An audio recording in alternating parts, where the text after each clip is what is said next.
And today's question is an explosive one. So the word disruptive in the term disruptive woman, is that word disruptive 1 positive, 2 negative, or 3 is it completely neutral, neither positive nor negative? That is probably the normal way we would think when we see this word. But the term disruptive woman is today being used in a slightly different way. What we need to understand where this contemporary term disruptive woman has come from. Now, there is a problem here because we need to understand some of the underlying philosophical assumptions here. For this, we have to go back to the German philosopher Karl Marx. Now, you must be wondering why on earth I'm bringing up Marx here. It has been nicely taken up into the cultural sphere today. That is called cultural neo-Marxism. This is where the term can become a little problematic. So we don't have to throw the term away, but we need to be careful about how we use the term. That's the concept.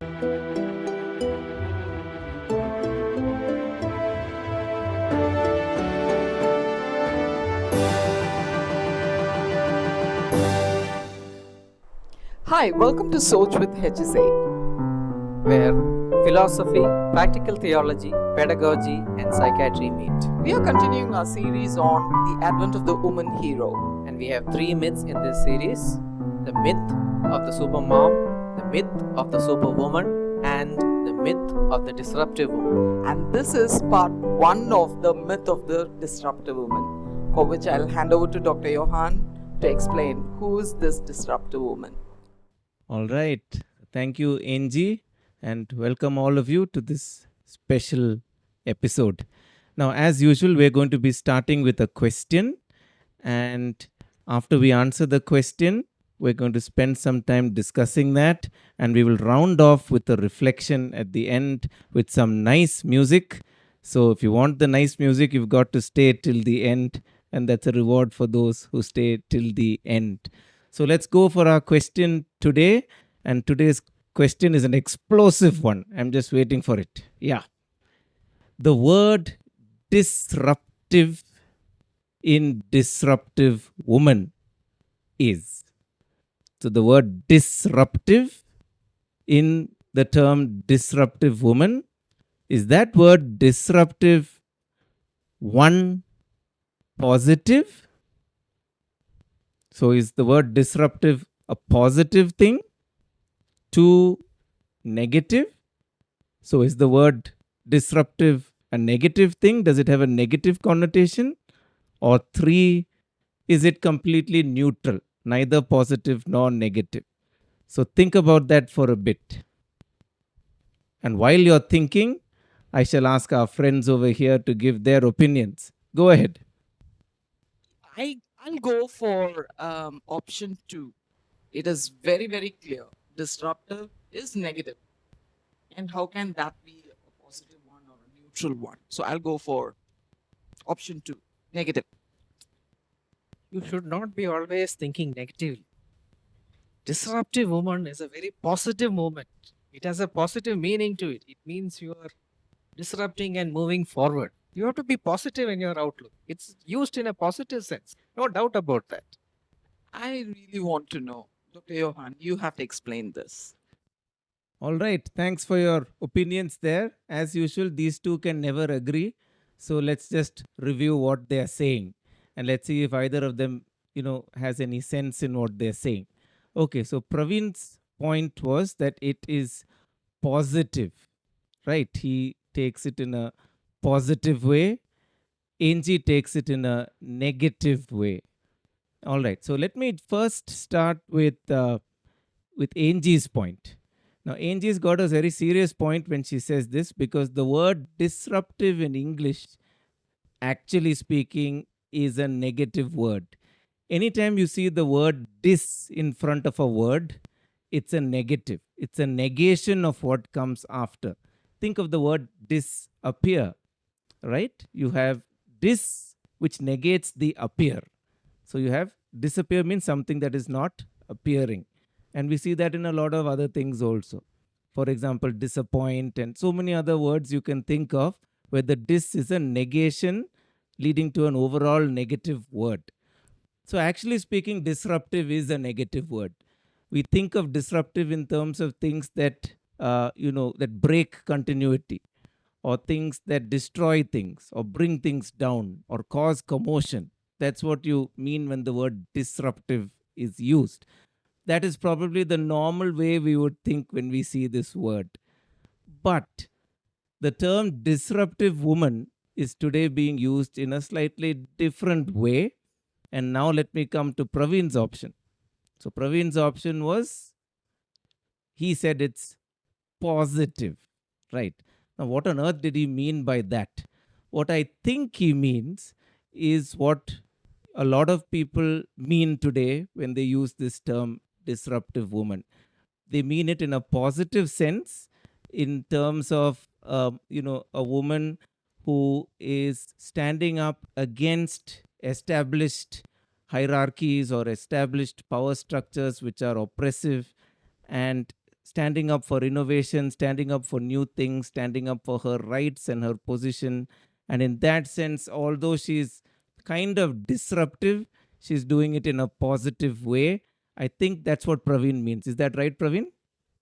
Yes, yes. All right. So that's what he's talking about. All right. So I'm going to now weigh into this conflict and try and make sense of this. Now, I think what we need to do to understand this is, first of all, understand where this contemporary term disruptive woman has come from. It's a rather recent term, only in the past couple of decades. It's not even a century old. It's quite recent. We're talking about just maybe the last 2 decades or so that it's really become something of note. And one of the areas where the term became very popular was in the area of technology, strangely enough, right? The idea of disruptive innovation. Now, that's not the only way that this word came into use. It came into use from many different fields and areas and all, but technology was one major area. The idea of people bringing up new ideas and new technologies, new paradigms to their work, which would kind of throw out old, outdated paradigms and bring progress. That was the idea of disruptive innovation, and it was used in a very positive sense there. But it has been incorporated into the feminist movement today, and has come to mean more of a term in terms of very much related to women's upliftment and bringing women out of being oppressed, and breaking existing structures which are holding women back, and that sort of thing. So it's been incorporated from there, and they've tried to make it a kind of positive thing. Now, there is a problem here, because we need to understand some of the underlying philosophical assumptions here. For this, we have to go back to one of the great philosophers of the 19th century, the German philosopher Karl Marx. Now, you must be wondering why on earth I'm bringing up Marx here. Now, today we don't have time to go into all of what Karl Marx said, but one of the cornerstones of Marx's theory, which was that, he could frame all of history in terms of an eternal conflict.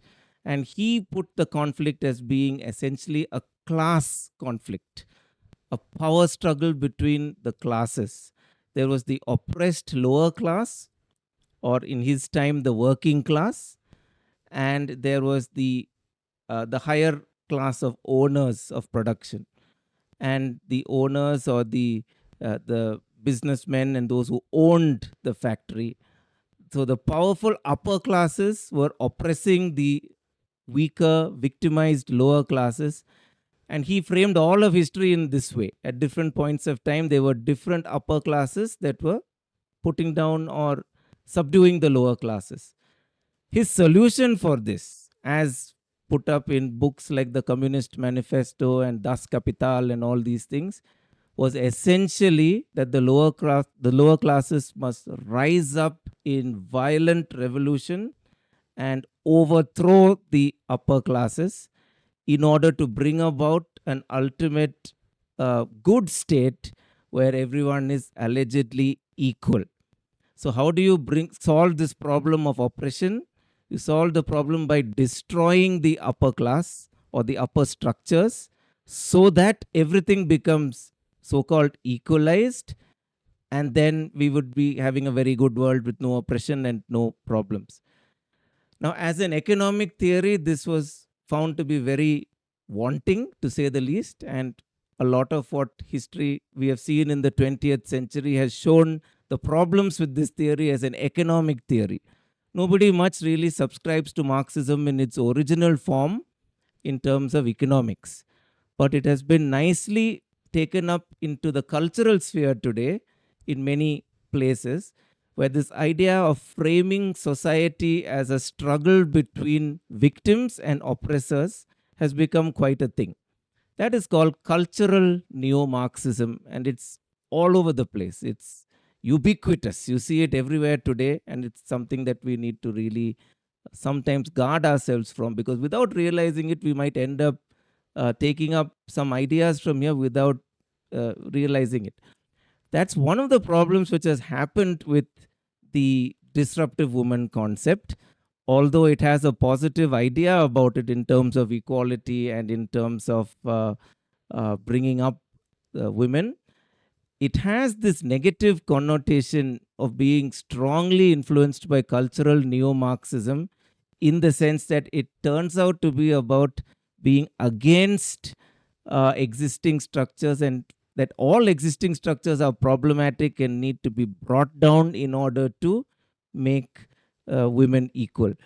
This is where the the the term can become a little problematic and may become a negative one, and that's a problem.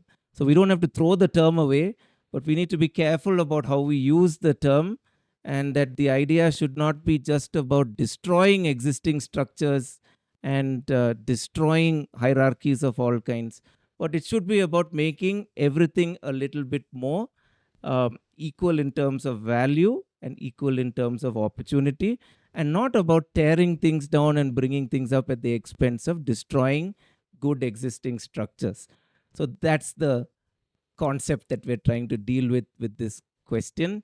And there's a lot more we can say about this idea of disruptive women, but that is something we have to wait for till the next episode. That was an interesting discussion regarding disruptive woman. And along those lines, I just want to remind our viewers we deal with various aspects of topics like this also. There's the Understanding the Psyche live course, and we are excited that uh, applications are open for future batches. You can check out the link below. We have a Rainbow in Deluge flagship course for less than 600 rupees inclusive of GST. We have our special Women's Day package, which includes the Rainbow in Deluge course as well as the Psychosocial Development course for rupees 800 inclusive of GST. We also have Understanding Child Development for Parents and Teachers, a package which contains the Psychosocial Development course as well as the Cognitive and Moral Development course. Both of these courses in a package for rupees 1000 inclusive of GST. So you can check out these wonderful offers as well. All right. So it's time for us to go into a time of reflection, and we have some music for you. So while we play the music, we'd like you to just think about what we were discussing about today.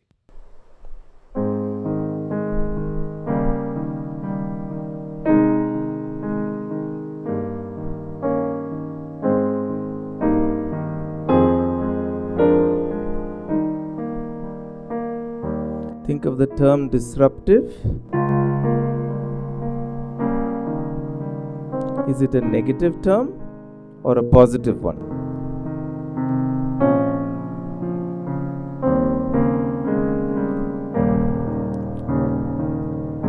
Are we too quick to take in cultural neo Marxist ideas into our concept of the disruptive woman?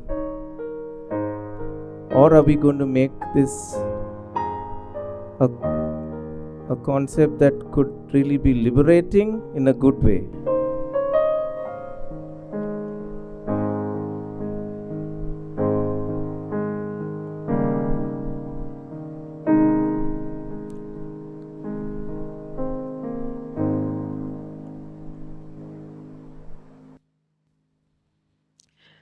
All right, Dr. Praveen, what to expect in our next video? What to expect? I think the disruptions have already started. So this was just part one. And in the next video, we'll be going to part two on the same topic, the myth of the disruptive woman. So viewers, thanks for joining us on Soch with hSA. Goodbye, viewers. This is hSA signing off. Till we meet again. Stay healthy,